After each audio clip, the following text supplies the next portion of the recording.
"You have the mark of the order." The whispered words escaped from Malik al-Rashid's lips before he could stop them, causing the elegant Manhattan cocktail lounge to fall into an eerie silence, as 47 pairs of eyes turned toward the confrontation unfolding near table 12. The 50-year-old oil magnate stared in shock at the intricate dragon tattoo that wound around the neck of the African-American waitress, who had been serving his business dinner, its serpentine form disappearing beneath her collar, in a pattern that only members of the most secretive organization in the world would recognize. 29-year-old Zara Washington had been moving efficiently through the upscale restaurant, refilling wine glasses and taking orders with the professional invisibility that expensive establishments demanded from their service staff. But when she had leaned forward to clear Malik's table, her carefully arranged hair had shifted just enough to reveal the distinctive marking that made his blood run cold with recognition and terror. For 30 minutes, Malik had been conducting business with 3 potential investors, discussing a $200 million oil deal, while barely acknowledging the woman who served their drinks and appetizers. To him, she had been nothing more than part of the restaurant's ambiance, a faceless service provider whose presence he noticed only when his glass needed refilling. But the moment he saw that tattoo, everything changed. The woman he had been treating as invisible suddenly became the most dangerous person in the room, and possibly in his entire life. The Order of the Dragon was not the kind of organization that most people knew existed, and those who did know better than to speak about it carelessly.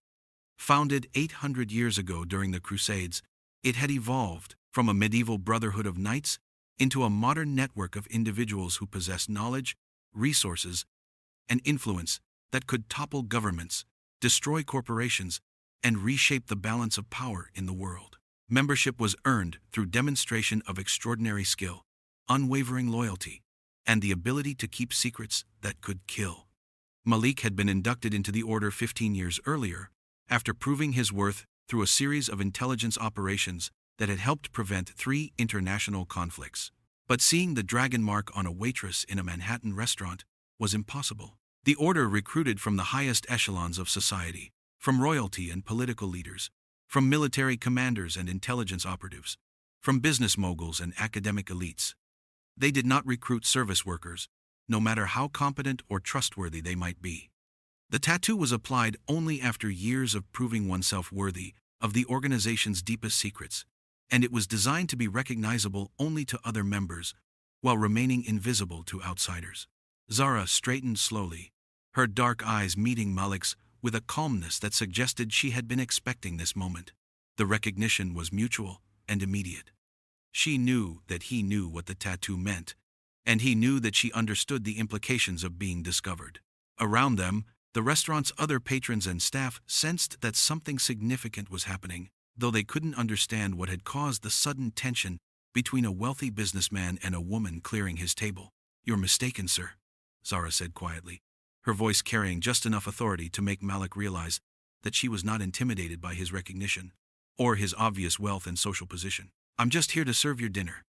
But even as she spoke, her hand moved almost imperceptibly to touch a small pendant at her throat, a gesture that Malik recognized as the order's signal for requesting immediate backup and security assessment. Malik's dinner companions, all successful businessmen in their own right, looked between him and the waitress with confusion and growing concern. The oldest of them, Robert Chen, a tech mogul worth over $1 billion, cleared his throat uncomfortably. "Malik, is everything all right? You look like you've seen a ghost." The irony was that Malik felt exactly like he had seen a ghost, or rather, like he had discovered that someone he thought was a ghost was actually very much alive and standing right in front of him. The order had taught him that assumptions were dangerous, that appearances could be deceiving, and that the most valuable intelligence often came from the most unexpected sources.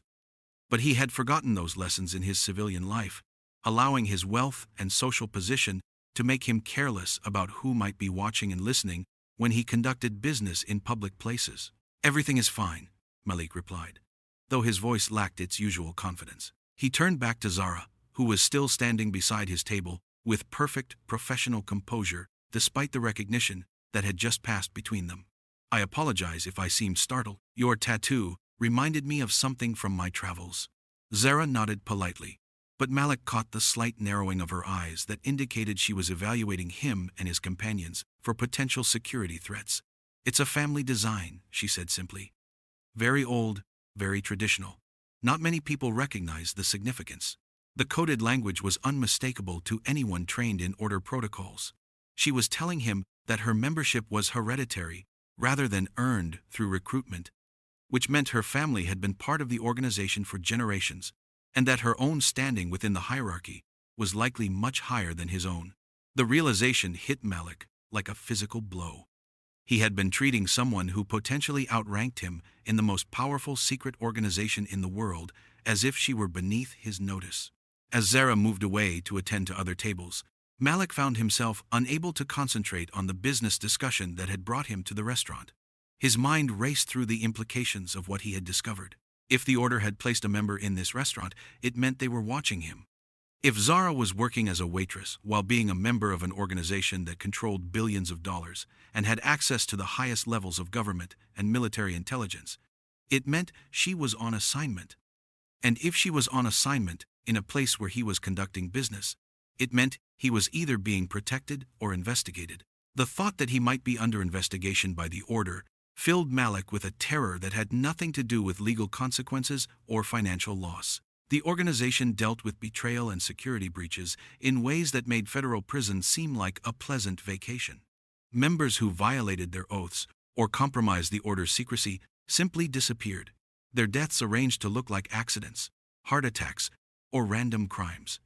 Malik had participated in such operations himself, eliminating threats to the organization's security with the cold efficiency that the order demanded from its members.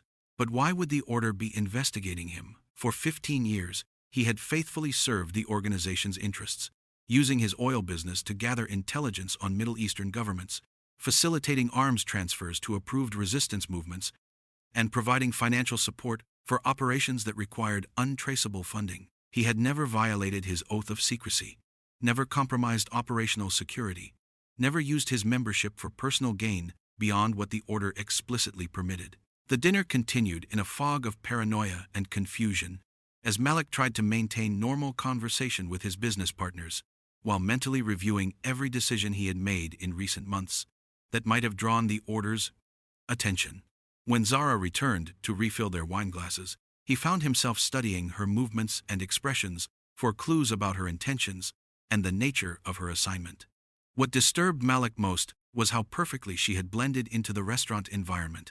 Her knowledge of the menu was encyclopedic, her service timing was flawless, and her interactions with other staff members suggested she had been working there for months, not days. This level of deep cover indicated a long-term operation of significant importance, not a simple surveillance assignment. The order only invested this kind of time and resources when the stakes were extraordinarily high. Zara, for her part, seemed to be conducting her own evaluation of Malik and his companions. As she served their entrees, she listened carefully to their conversation about oil futures, shipping routes, and government regulations, occasionally asking seemingly innocent questions about their business plans that Malik recognized as sophisticated intelligence-gathering techniques. Her questions were so skillfully embedded in normal service interaction that Chen and Park answered them without hesitation, revealing details about their operations that they would never have shared in a formal business setting. When Robert Chen mentioned his company's expansion into renewable energy markets, Zara asked if he was concerned about the political implications of reducing dependence on fossil fuels. The question seemed like polite curiosity from a waitress making conversation, but Malik recognized it as a probe designed to assess Chen's potential involvement in energy sector geopolitics that could affect order operations worldwide. When the third investor, David Park, discussed his involvement in cryptocurrency trading, she wondered aloud about the regulatory challenges facing digital currencies in international markets. Again, her tone was conversational and unassuming, but Malik understood that she was evaluating Park's potential access to financial networks that governments couldn't monitor or control, networks that the order used to fund operations in hostile territories. As the evening progressed, Malik became increasingly convinced that he was the target of an order investigation, though he still couldn't understand what he might have done to warrant such attention. The organization's intelligence capabilities were legendary. Built over centuries of infiltrating governments, corporations, and military organizations across the globe. If they suspected him of betrayal or incompetence, they would have evidence that he couldn't refute or explain away. The paranoia was compounded by his growing realization of how much sensitive information he had been discussing in public spaces over the past months. Business dinners like this one, conducted in restaurants where dozens of people could overhear conversations, suddenly seemed like massive security breaches. How many state secrets, corporate strategies, and personal vulnerabilities had he exposed to potential enemies while assuming that service staff were invisible and unimportant?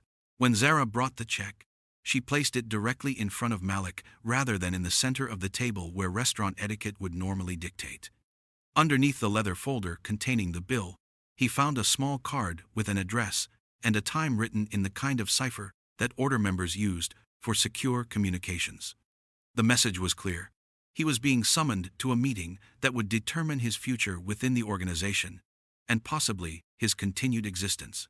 The address was in Queens, in a neighborhood that Malik had never visited and wouldn't have considered safe for someone of his social position. But order protocols were absolute, and failure to appear at a summoned meeting was considered an admission of guilt that resulted in immediate termination, both from the organization and from life. The time indicated was 2 a.m., 3 hours after the restaurant would close, which meant the meeting would take place in darkness with minimal witnesses. After his dinner companions left, assuming that Malik's distracted behavior was simply the result of stress from their complex business negotiations, he remained at the table staring at the coded message and trying to prepare himself for what might be his final conversation as a free man. The restaurant had nearly emptied, with only a few late diners remaining, and most of the staff beginning their closing procedures.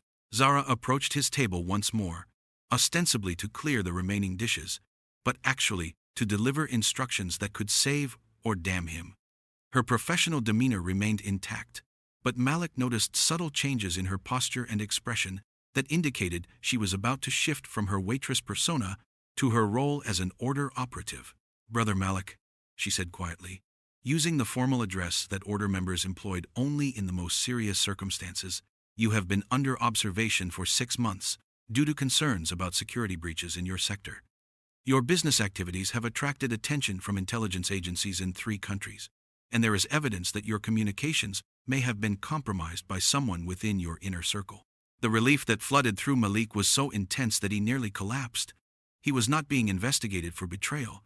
He was being protected from a security threat that he hadn't even realized existed.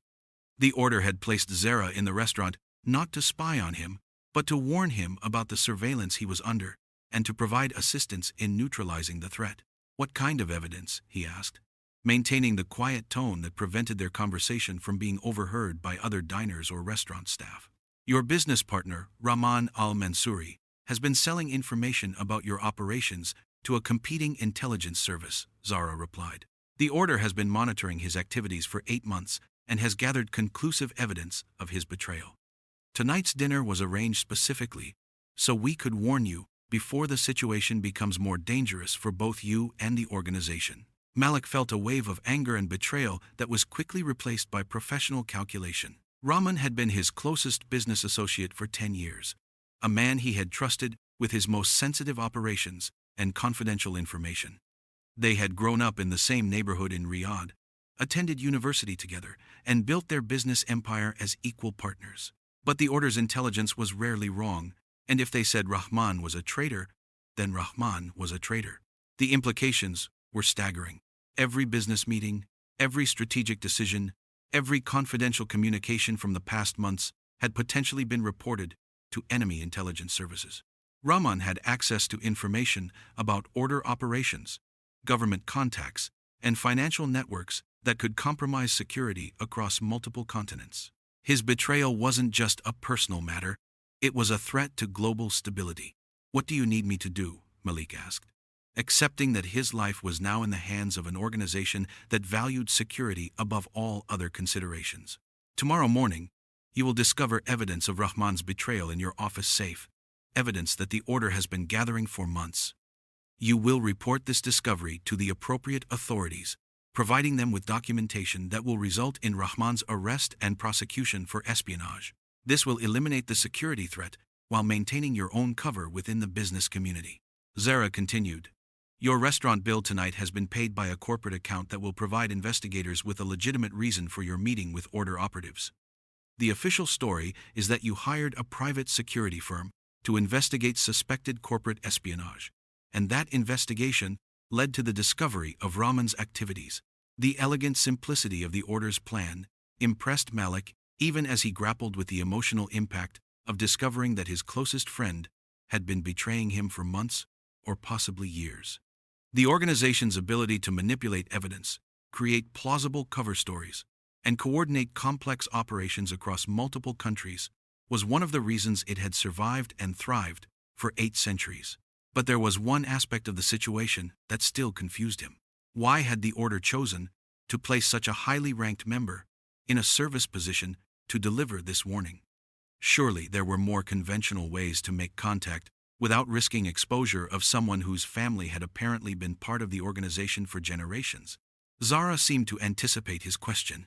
The order has been concerned about your judgment regarding people based on their apparent social status.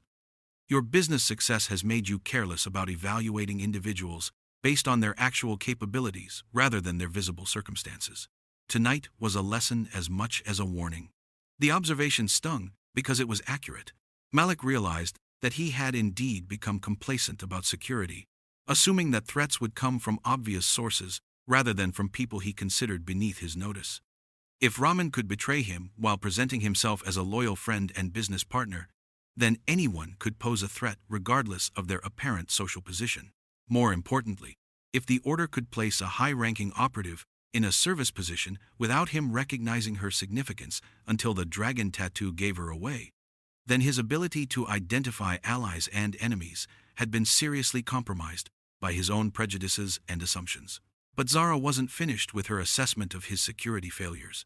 For the past 6 months, you have conducted sensitive business in public spaces, discussed classified information in restaurants and hotels, and treated service staff as if they were invisible. You have violated basic operational security protocols because you assumed that people in working-class positions couldn't understand or wouldn't care about the information they overheard. She paused, allowing the criticism to sink in before continuing. The intelligence services targeting you have been using exactly the same assumptions against you. They have placed operatives in hotels where you stay, restaurants where you eat, and transportation services you use. Your enemies understand that wealthy targets often ignore working people, making them perfect vectors for surveillance and intelligence gathering.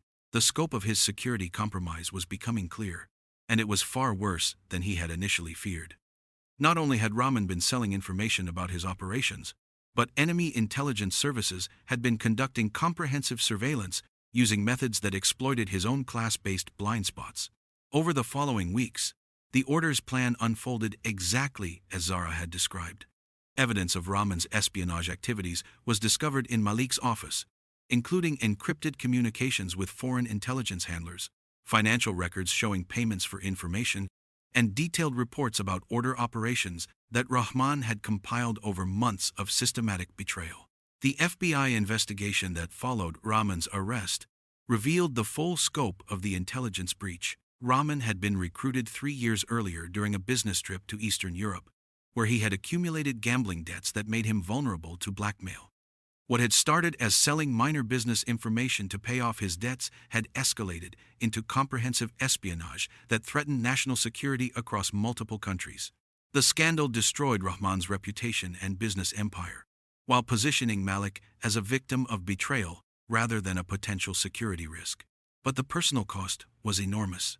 Learning that his closest friend and business partner had been systematically betraying him for years shattered Malik's ability to trust his own judgment about people's character and motivations. But the most significant change was in Malik's approach to evaluating the people around him. The lesson that the order had taught him through Zara's assignment went far beyond operational security. He had learned that intelligence, loyalty, and capability could be found in unexpected places, while betrayal and danger could come from the most trusted sources. 6 months later, Malik received an invitation to attend an order gathering in a location that surprised him almost as much as discovering Zara in the restaurant had. The meeting was held not in the kind of exclusive private club or government facility where such events normally took place, but in a community center in Brooklyn where Zara worked as a social services coordinator when she wasn't conducting intelligence operations for the order. The revelation that she maintained a civilian identity focused on helping underprivileged communities, while simultaneously serving as a high-level operative in the world's most secretive organization, challenged everything Malik thought he understood about the relationship between social status and personal worth. The other order members in attendance that night included a homeless veteran who gathered intelligence from street networks that government agencies couldn't penetrate, a domestic worker who had access to the private conversations of political leaders, and a food service worker who monitored communications in government buildings. During the meeting, Malik learned about the order's true recruitment philosophy, which had evolved significantly from its medieval origins as an organization of noble knights and religious warriors. Modern membership was based not on birth or wealth, but on demonstrated capability, unwavering loyalty, and the willingness to sacrifice personal interests for the greater good of global stability. The homeless veteran, introduced only as Brother James, had been recruited after using his military intelligence training to expose a terrorist cell that was planning attacks on civilian targets. His apparent homelessness was actually deep cover that allowed him to move through urban environments without attracting attention from surveillance systems or hostile operatives. The domestic worker, Sister Maria, had prevented an assassination attempt on a foreign diplomat by recognizing suspicious activity in the household where she worked. Her position gave her access to information about the personal lives and security arrangements of political figures that would be impossible for traditional intelligence operatives to obtain. The food service worker, Brother David, had discovered evidence of corporate espionage while working in a government building cafeteria, leading to the exposure of a spy ring that had been operating for years. His ability to observe and listen without being noticed made him one of the order's most valuable intelligence assets. Before we wrap this story up, I'd like to thank you for reaching this far. And if you enjoyed this story as much as I think you did, then be sure to show your support by liking and subscribing so this channel. Now, back to the story. The order's true strength, Malik realized, came not from recruiting only the wealthy and powerful, but from recognizing that valuable intelligence and unwavering loyalty could be found at every level of society. The dragon tattoo that had revealed Zara's membership to him was worn by people who had chosen to serve something greater than their own interests, regardless of their apparent social position or economic circumstances. Malik al-Rashid learned that night that his assumptions about worth and capability had been limiting his effectiveness as both a businessman and an order member. The organization that had shaped his adult life valued character over credentials, service over status, and wisdom over wealth. Zara Washington had taught him that the most dangerous mistake a person could make was underestimating others based on appearances, and that true power often came from the most unexpected sources. The dragon tattoo that had initially shocked him into recognition became a symbol of his own transformation, from someone who judged people by their circumstances to someone who evaluated them by their character and capabilities. He discovered that the order's greatest asset was not its wealth or political connections, but its ability to find and develop extraordinary individuals, regardless of where they started in life or what society expected from them.